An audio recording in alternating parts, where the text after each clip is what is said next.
11వ అధ్యాయము 14వ వచనంలో ఒక మాట అంటున్నారా?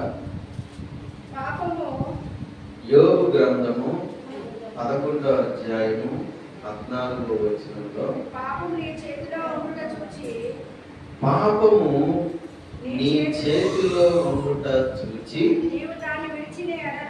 దాన్ని నువ్వు విడిచిన ఎడల నీ గుడారములో నుండి దుర్మార్గతను నీవు కొట్టివేసిన ఎడల నిశ్చయముగా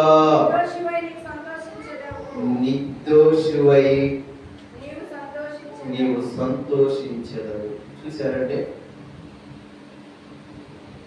పాపం ఎవరి చేతిలో ఉంది? మన చేతిలోనే ఉంది. పాపం మన చేతిలో ఉంది కాబట్టి ప్రయాసపడి భారం వహించున్న సమస్త జనులారా నా యొద్దకు రండి, మీ ప్రయాస అంతా నా మీద మోపండి అంటారు. పాప ప్రయాస, పాపం మన చేతిలో ఉంది కాబట్టి మనం ప్రయాస పడతా ఉంటాం, అలిసిపోతా ఉంటాం. ఆ భారాన్నంతా, పాప భారాన్నంతా కూడా నా మీద మోపండి. మత్తయి సువార్త 11వ అధ్యాయం 28వ వచనంలో ఆ మాట. అంటే పాపం నీ మీద ఉంటే, పాపం నీ చేతిలో ఉంటే, పాపం నీ చేతిలో ఉంటే నీకు ఒక ప్రయాస. చదవండి ఆ మాటని. ప్రయాసపడి భారం మోయించున్న సమస్త జనులారా నా యొద్దకు రండి, నేను మీకు విశ్రాంతిని కలుగ చేస్తాను. పాపం మన చేతిలో ఉన్నంత సేపు మనకు విశ్రాంతి ఉండదు. పాపం మన చేతిలో ఉన్నంత సేపు మనకి నష్టాలు జరుగుతాయని యేసు ప్రభువారు మనతో మాట్లాడారు. మరి ఆ పాప భారాన్ని అంతటిని కూడా ఎవరి మీద మోపాలి? మనం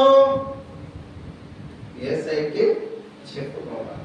అందుకనే రోమా రాసిన పత్రికలో ఏమన్నదంటే, నోటితో ఒప్పుకొని హృదయములో విశ్వసించిన యెడల అతనును దేవుడు రక్షించును, కాపాడును అన్నాడు. అంటే ప్రియమైన వాళ్ళారా చూడండి, 10వ వచనం రోమా రాసిన పత్రిక 10వ అధ్యాయము 9వ వచనం. యేసు ప్రభువు అని నీ నోటితో ఒప్పుకొని మృతులలో నుండి ఆయన లేపాడని నీ హృదయమందు విశ్వసించాలి, నీవు రక్షించబడతావు. చూసారంటే నీకు విశ్వాసం కావాలి అంటే మరొకసారి చదవండి అమ్మా మాటని. యేసు ప్రభువని ఏమని ఒప్పుకోవాలట? మన చేతిలో ఉన్న పాపాన్ని, మన చేతిలో ఉన్న ఆ పాప భారాన్ని తీసేసుకోవాలంటే మనం ఏం చేయాలో తెలుసా? మొట్టమొదటిగా నోటితో ఒప్పుకోవాలి. నోటితో ఒప్పుకొని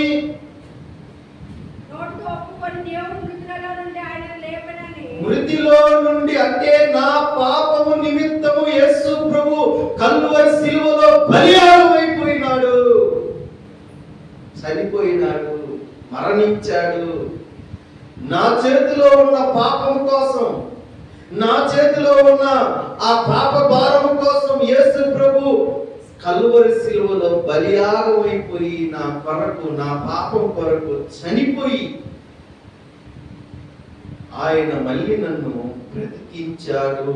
ఆయన మరణం ద్వారాగా అని ఏ వ్యక్తి అయితే హృదయములో విశ్వసించాలి. విశ్వసించిన యెడల నువ్వు కనికరపడతావు, విశ్వసించిన యెడల నువ్వు రక్షించబడతావు, విశ్వసించిన యెడల నీ పైన వాత్సల్యత, ఆయన ప్రేమ, అనురాగాలు నీ మీద కుమ్మరించబడతాయి.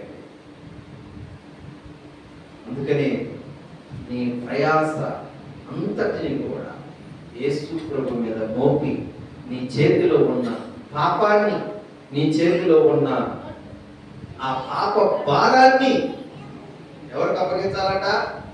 అమ్మా విన్నారు కదా, నా కొరకు యేసయ్య లేచాడని హృదయంలో విశ్వసిస్తున్నావా?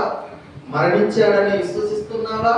విశ్వాసం కలిగిన వారికి, అంటే విశ్వాసం కలిగిన వ్యక్తులకి, నమ్మి బాప్తీసం తీసుకుంటారు. ఏం చేస్తారంటే హృదయంలో విశ్వసించిన వారు, నమ్మకం ఉంచిన వారు, నమ్మిన వారికి రక్షించబడదు అన్నట్లుగా నీవు కూడా రక్షించబడదు గాక. దేవుడి మాటలను దీవించును గాక.